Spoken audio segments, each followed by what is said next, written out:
Hi everyone, welcome back to my channel for another Flosstube video. My name is Diana and I create cross stitch patterns under the name Diana Bloom Designs. And I'm coming to you today from Winnipeg, Manitoba in Canada. And I'm making a video today just to check in and show you some of the projects that I've been working on. I also, at the end, am excited to show you kind of a sneak preview of a new pattern that I've been working on that I'm very excited to launch hopefully in the next month and a half or so. That there. But yes, so I'll start with my works in progress and then show you a couple of the older patterns that I stitched sort of a year ago when I first got back into cross stitch that I mentioned in the last video, and then I'll show you that sneak peek. Okay, so first I got some work done on my model stitch for my pattern called Blossoms for Joy. That's what the stitching is looking like. And this is with the called for linen and floss. So it's 40 count porcelain linen from Roxy Floss Co. and the Roxy Floss Co. floss pack. And I love the way that dark blue, I think it's called Huron Time, which I think is a fabulous name. I love the way that that's filling in the background. I think that's so beautiful with a little bit of variegation in color. This has been a great stitch for me lately as well because I'm typically stitching in hand, chasing after my kids. And with this one, the gold frame and the blue background, I don't have to check the chart. So I can literally just run around with no chart in hand. And I've been able to get a little bit more stitching done on it because of that. And that's the floss pack.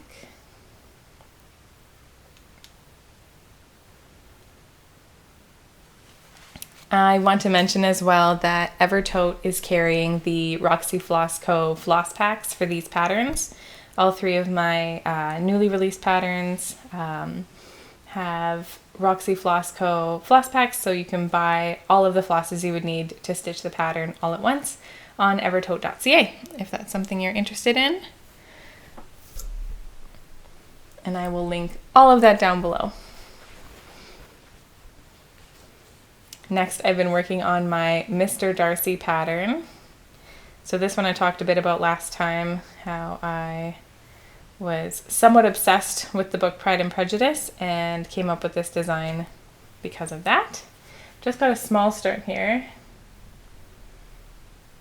I actually am not very quick at the inverted stitching. So the way that the hearts, like the pattern is in the negative, it's what you don't stitch. That's usually pretty slow for me, but I'm finding my rhythm with these hearts, which is good. The first one was a little slow, and since then I've been picking up speed. And I don't know if on camera you'll be able to tell, but the Roxy Floss Co. floss autumnal is really stunning. It just, the way that the colors shift around in that golden autumnal warm caramel color. Absolutely beautiful. I'm loving watching that come together. And then here's the floss pack as well.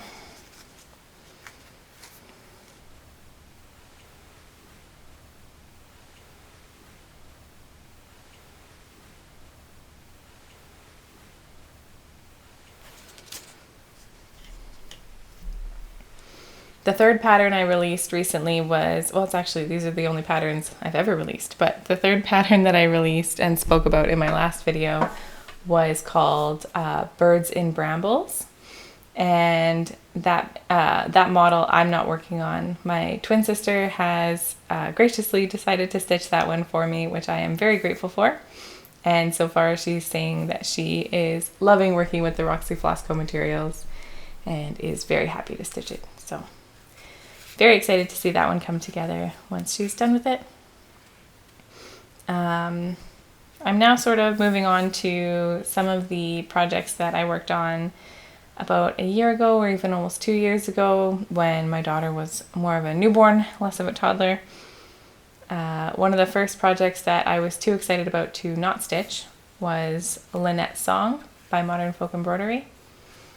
And I'm just stitching it with almost no border allowance at all. I think I gave myself about 1 inch on this 18 count Aida that I very lightly tea dyed. But I love the DMC colors that I chose for it. I had to do a little bit of playing around because I didn't realize when I bought the chart that the model was stitched on a dark colored linen. So I thought that you would stitch with dark colored flosses to create that effect. But no, you should buy a dark colored linen and then stitch with the lighter flosses. So I ended up having one that's sort of inverted and backwards looking from the model. But in the end, I really like how it's looking, so I'm happy with that. And it's just on this very rudimentary sort of scroll frame that I got from Michael's quite a few years ago. My twin sister actually bought it for me, which was really amazing. And I love it, but it sort of spoiled me where, you know, the piece isn't getting wrinkled. It always has good tension. I'm not having to move a hoop. So I feel like eventually I will move into a more permanent scroll rod setup, just for the convenience of not having to iron and the even tension. I think it'll be nice to have more of a permanent feeling setup one day.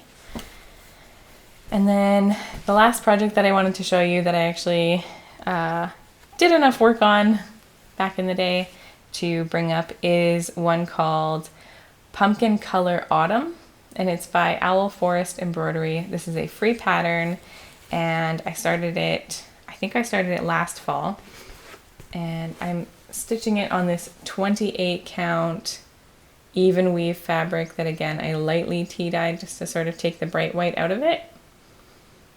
I hope you can see the whole thing. With this camera, I don't have a viewfinder, but I think I'm far enough back, you should see it. And this one has been super fun to work on. I've been loving putting in just one little motif at a time. One thing that's sort of been fun about it as well, I don't know how much you'd be able to tell at all, but I just went through DMC Stash to put this one together. I didn't get any of the called for colors, and I found that I didn't have an appropriate color almost for any of the colors I would need. And so what I did was I ended up taking 2 different DMCs, and I would hold them together, kind of in a similar way that you marl yarn when you're knitting. And it gives a little bit of dimension to the color, and it alters sort of the overall color once it's stitched.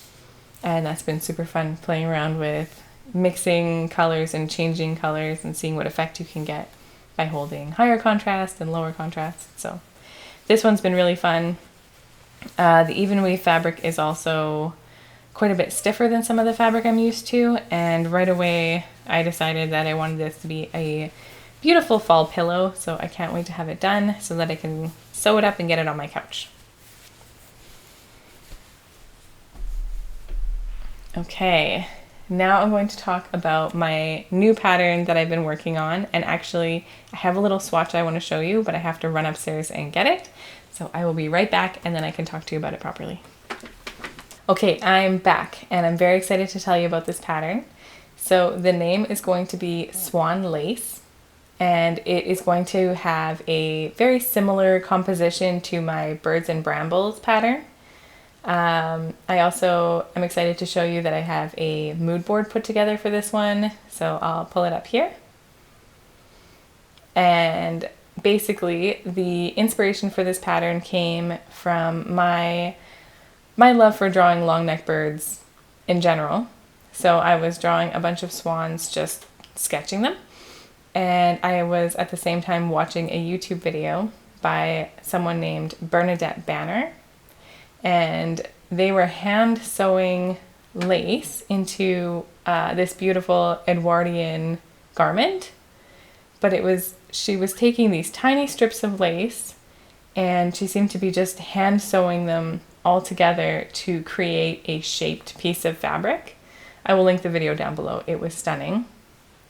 And I was so inspired watching this, but I know that this is nowhere in my wheelhouse. I would love to learn to sew, but have not even accomplished that. So definitely not going to be hand sewing lace into a garment, but it was so beautiful and very peaceful to watch. I highly recommend it.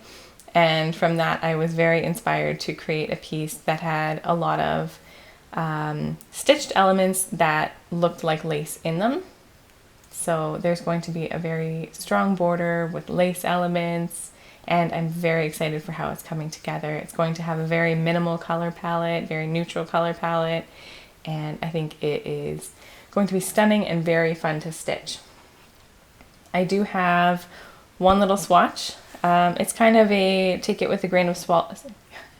It's kind of a take it with a grain of salt swatch, because some of the colors may change, and this is absolutely not the right color of linen. It's going to be on kind of a mid-tone gray, but I wanted to just see how the shapes were coming together and do a little bit of testing to make sure that there's enough contrast between some of the whites and the lighter tones. So I'll show you it now, and I may have to insert some close-ups in case this is just far too small. But you can see on this side there's a swan head, and there's also a sort of decorative ornamental element that appears in the pattern, just to test out and make sure you can see all the different whites inside that element. And again, a lot of this will change, but it gives you kind of a starting point idea for how it's going to look. And I'm very excited to take you along on the journey of this pattern coming together, and hopefully to get to reveal it to you very soon. Lastly, with this being my second video, and with my first Flosstube video being the one where I launched my first 3 patterns ever, I just want to say a huge thank you for all of the support that I've been shown over the past couple of weeks since they have launched. It means so much to me to be welcomed into this community and to have people who have shown an interest in the patterns that I've made and to have supported my new business and my new, hopefully, career in creating cross-stitch designs. As a way to say thank you, I would love to give away one of each of the 3 patterns that I have so far to my viewers. This will be open worldwide because they are digital patterns, so I will happily send them anywhere. They will just be the PDFs. And yeah, to enter, please just leave a comment that includes one of the words that indicate the pattern that you're most interested in. So if you want the Blossoms for Joy pattern, please use the word joy somewhere in your comment, or just stick it on the end. You don't have to try to work it in. Especially because if you want the second pattern, please use the word Darcy, which might be harder to work into your comment. And lastly, if you want the Birds and Brambles pattern, please use the word bird. And again, I just want to say a huge thank you for all of the support that I've been shown, and a huge thank you for, clicking on this video and taking some time with me today. I really appreciate all of it, and I can't wait to see you in the next video. But for now, that is all that I have for today. So again, thank you, and I will see you in a couple of weeks.